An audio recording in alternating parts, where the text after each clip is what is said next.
Alright guys, we've made it. The finale of this championship season. The championship playoff final is on Sunday, and I, for one, can't wait. Now, I'm sure every Leeds United and Southampton fan is a bag of nerves right now. In today's video, we're going to be doing our best to try and preview the action, how I see things unfolding. But I want to hear from you in the comments down below. How do you see this game at Wembley going down? We're going to be diving into the key factors ahead of this game, key players for both sides, how this game could be won and lost. And at the end of the video, I will be giving my prediction for how I see this game unfolding. 300 likes on today's video would be massively appreciated. But without any further ado, let's jump into the preview. The first thing worth touching on is the two managers and how they each might go ahead and approach this game. It's worth flagging up that Daniel Farke has never beaten Russell Martin. Alright, they've only met twice. They were both games this season, but in the regular season, Southampton did do the double over Leeds, which maybe gives the Saints that slight psychological advantage, knowing that they've already beaten this Leeds United side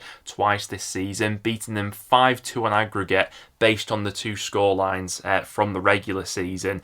The context around that final day of the season is worth taking into consideration, obviously, when Southampton travelled to Ellen Road. At that stage, Southampton didn't have anything to play for, and while Leeds still had automatic promotion on the line, I think everyone in that stadium knew that Ipswich were always going to get the job done against Huddersfield. So how much you can actually read into that game, I'm not so sure, but it is worth flagging up that Southampton did win the other fixture earlier in the season at St Mary's as well. Worth flagging up as well the context around that fixture between these two earlier in the season. Southampton beat Leeds 3-1 at St Mary's. But quite crucially, this was the Leeds starting 11 that day, and if you look at that back four that they lined up with, I mean, that's going to be completely changed come this game on Sunday, isn't it? But with all that being said, you do have to admit that there is a template there that Martin clearly has in place to get the better of Leeds right now. Now, what's interesting about both managers is they've each been fairly flexible in recent weeks, and it begs the question of how they might set up at Wembley.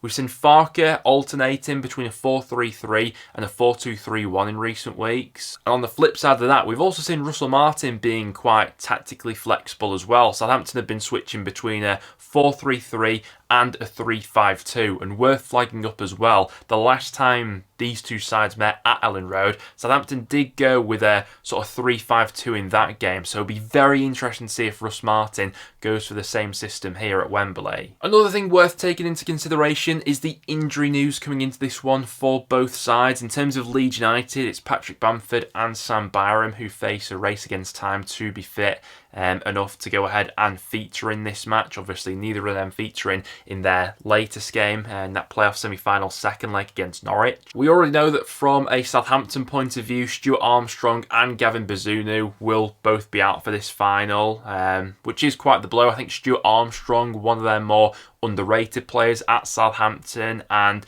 the Bazunu one's interesting. Obviously someone who Martin's put a lot of trust into this season in terms of being that first building block to build out from the back, but shot stopping wise can be a little bit inconsistent. Obviously we've seen Alex McCarthy coming in after that Bazunu injury. While you wouldn't say he's as good as Bazunu with the ball at his feet as a pure shot stopper, maybe argue he's that little bit more reliable. But the other big injury news for Southampton relates to Che Adams and whether or not he'll be fit enough to feature in this game. Russell Martin has already dropped a little bit of a hint over the striker's fitness and sort of hinted that he will play some sort of role in this game at Wembley, so expecting him to be on the bench at the very least, if he's not back in the starting 11, that is. Now, in a game as big as this, key players on either side absolutely could make all the difference. For Leeds, I think the danger men are obvious, and when those attackers do get into their full flow, they almost feel unstoppable at times. Obviously, Somerville maybe go as far to say is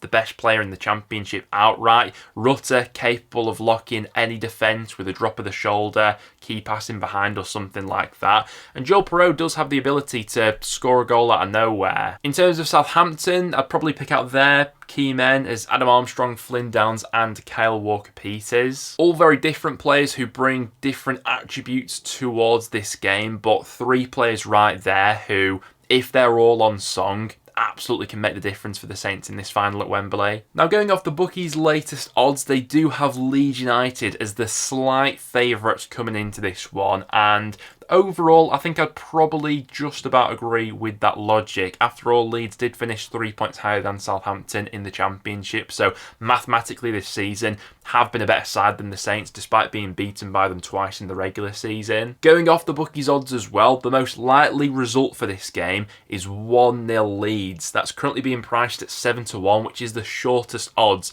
of any correct result. What I do find quite interesting though is looking into the odds as well. Adam Armstrong has been the most backed player to score in this match. He's priced at shorter odds to score than any other Southampton or Leeds player. Now usually these games at Wembley are quite tight because of how much is on the line, but I've got a feeling that both teams probably do score in this game within 90 minutes. Defensively, I do think both sides have had a bit of a chink in their armour of late, and I just back the big attackers on either side of the pitch to show up in this one. Worth flagging up that coming into this final, Southampton have only kept 1 clean sheet in their last 6 matches. Leeds slightly better off than that, having kept 2 clean sheets in their last 6 matches, obviously. Didn't concede against Norwich in either of those 2 playoff matches, but towards the back end of the season in the Championship, definitely saw a more lackadaisical approach maybe to that defensive structure, which prior to that had been really strong for Leeds. I think in the immediate aftermath of Leeds battering Norwich,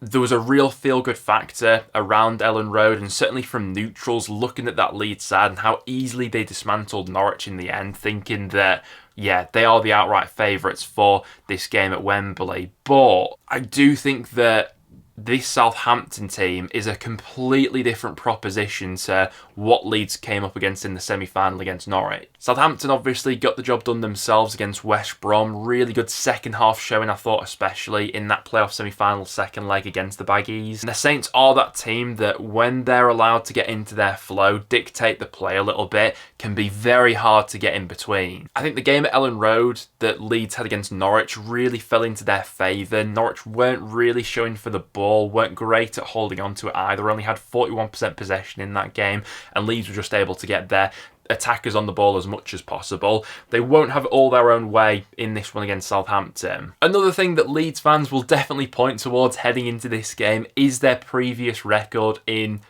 playoff finals in general. It's not great. They've had 3 playoff finals in the club's history previously, and they've lost all 3 of them. Is it going to be lucky number 4? We'll have to wait and see. On the flip side of that, this is Southampton's first ever playoff final, so one way or another, history will be made this weekend in terms of the Saints, whether or not they win this match. But how do I see this game going? Well, it's one where I see it being quite evenly matched. I don't think that either side dominates in possession. While they both like to be on the ball as much as possible, I think we do get into a situation where this game will ebb and flow a little bit. There'll be phases where Leeds are on top, phases where Southampton are on top. Like I said before, I do have a feeling that both teams score within 90 minutes. I've just got something in the back of my mind where I can envisage Crescencio Somerville on the left-hand side of the box on the edge, and he just bends it into that far corner. And I also have a feeling that maybe Adam Armstrong pops up with a goal for Southampton, maybe with the ball pinging around the box, and Armstrong just gets a nice finish into the bottom corner. So in 90 minutes, I'm going to say this one ends level as a 1-1er, goes into extra time. And then penalties is a real possibility, but I've just got a feeling that one side gets that sucker punch moment, maybe in extra time, and then wins it 2-1. Oh, honestly, this might be the most 50-50 I've been about a playoff final before. I really don't think there's a lot to separate these two, and I keep flip-flopping between who I think's going to win it. My head says Leeds, but I've got a gut feeling that maybe Southampton do it. The amount of late goals they've scored this season, already done the double over Leeds as well. I'm going to go with my gut feeling, and I'm going to go 2-1 Southampton in extra time. This one could go the distance and all the way to penalties, and that would be plenty of drama, but I'm putting it out there to the universe. I'm saying 2-1 Southampton. Guys, I want to get your thoughts on this playoff final in the comments down below. Very interested to see which way you guys are swaying for this one. If you have enjoyed, make sure to leave a like and do stick around for some regular Championship content. But apart from that, thank you very much for watching, guys, and I'll see you all in the next one.